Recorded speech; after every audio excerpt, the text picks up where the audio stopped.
গোপন পাপ আপনার ইবাদতের স্বাদ নষ্ট করে দেয়, চেহারার গ্লোরি নষ্ট করে দেয়, এবং গোপন পাপ একজন ব্যক্তিকে দুনিয়াতে তো ধ্বংস করে আখিরাতে শেষ করে দেয়।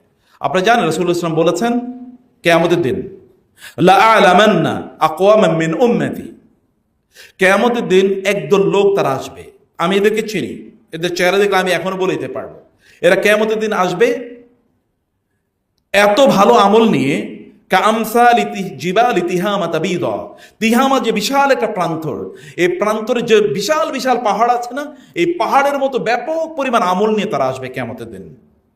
কিন্তু ফায়াজআলুহু হাবাআম মানসুরা, আল্লাহ তাআলা এই আমলগুলোকে তুলার মতো, ধুলার মতো, ধুলি করার মতো উড়িয়ে দেবেন।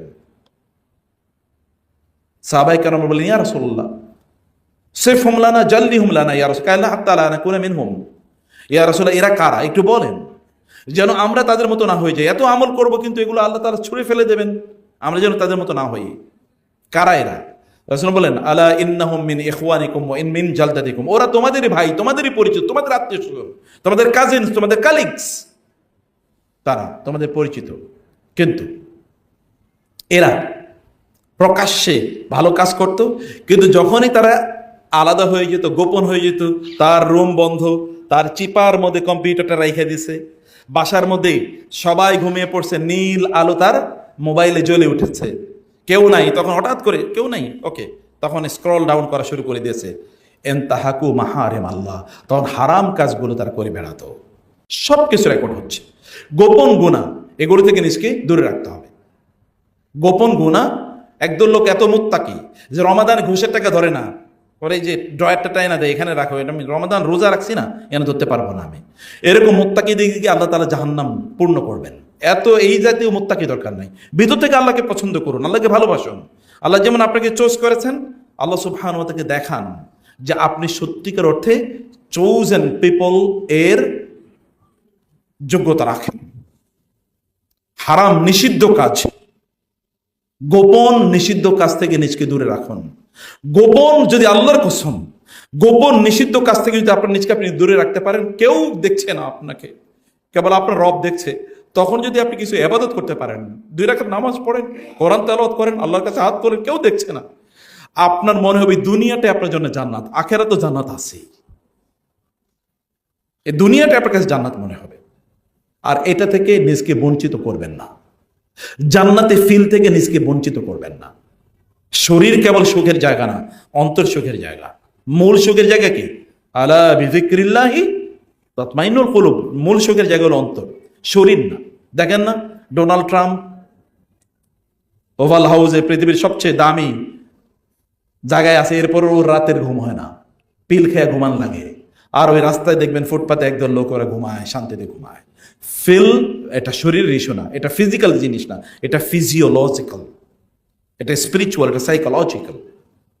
নিজের অন্তরকে এইরকম ফিল দেয়া, এটা আমাদের প্রত্যেকের দায় এবং দায়িত্ব।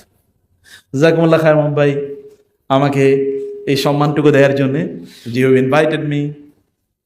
এখানে যারাই আছেন, আমি একটু মানে শিক্ষকদের একটা চরিত্র থাকে, চরিত্র হলো কি একটু ধমকানো। আপনারা কি আমাকে ক্ষমা করে দেবেন তো নাকি? ইনশাআল্লাহ মাফ করে দিন প্লিজ।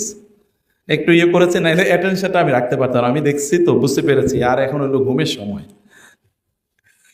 এই কারণে আপনাদেরকে একটু প্রথমেই 2-1 কথাবার্তা বলে নিয়েছি। বেসিক্যালি আমি আমার স্টুডেন্টদের সাথেও এত এরকম মানে রাফ টাফ আচরণ করি, কখনই করি না, আপনার সাথেও করার চেষ্টা করিনি, কিন্তু অ্যাটেনশনটা নেওয়ার জন্য এটা হলো একটা হেকমা, স্ট্র্যাটেজি। এটা হলো একটা এক ধরনের, এক একজনের একটা বৈশিষ্ট্য থাকে না, যেমন আমার এটা একটা বৈশিষ্ট্য। কোথাও হলো তোমার ধরেন আমি সবাইকে দাঁড়া করাইতাম, আপনারা সিনিয়র দেখে, আদারওয়াইজ স্টুডেন্ট হলে সবাইকে দাঁড়া করাতাম, বলতাম যে 1 মিনিট একটু ব্যায়াম করো। এটা একটা অ্যাটেনশন নেওয়ার জন্য কিছু সিস্টেম আর কি, এটাকে বলে আইস ব্রেকিং। তো জাযাকুমুল্লাহ খায়ের, আমি খুবই সম্মানিত ফিল করছি এখানে এসে, আর আপনাদের সাথে কথা বলে। আপনার খুবই প্রাজ্ঞ, বিজ্ঞ, অভিজ্ঞ, প্রজ্ঞাবান মানুষ, আপনার সামনে কথা বলা একটা স্পর্ধা। অনেক ভুল মানুষ করে, আমি মানুষ হিসেবে ভুল যদি বলেও থাকি, সেটা আপনার ক্ষমা দৃষ্টিতে দেখবেন। কিন্তু আমি কেবল আপনাদেরকে অনুরোধ করব, আমি একবার ভিতর থেকে চাই, বিশ্বাস করুন, ভিতর থেকে চাই আপনার সবাই জান্নাতি এবং ভালো মানুষ হয়ে যান। আমরা যেন কোনো এক সময় যদি আবার এখানে আসি, তাইলে আমরা যেন এসে দেখি যে কিছু মানুষ এখানে সত্যি করতে আল্লাহর ওলি, সত্যি করতে আল্লাহর ওলি। তারা যদি আল্লাহর কাছে হাত তোলে তা আল্লাহ সুবহানাহু ওয়া তাআলা ওই হাতগুলোকে ফিরিয়ে দিতে আল্লাহ লজ্জাবোধ করেন, ওর হাত আমি ফিরিয়ে দেব, ও আমার কাছে যা চেয়েছে আমি তা দেবই দেব। এইরকম কিছু মানুষে নিজেকে রূপান্তরিত করে। এটা আপনার প্রতি জাস্টিস, এটা আপনার প্রতি ইহসান, এটা আপনার মর্যাদা আপনি নিজেই বাড়ানো। চলুন না আল্লাহর কাছে এলিট হই, চলুন না আল্লাহর কাছে সম্মান আমাদের বাড়াই, মর্যাদা বাড়াই। আল্লাহ তাআলা আমাদেরকে তার চোজেন পিপলদের অন্তর্ভুক্ত তৌফিক দান করেন। আল্লাহুম্মা আমিন।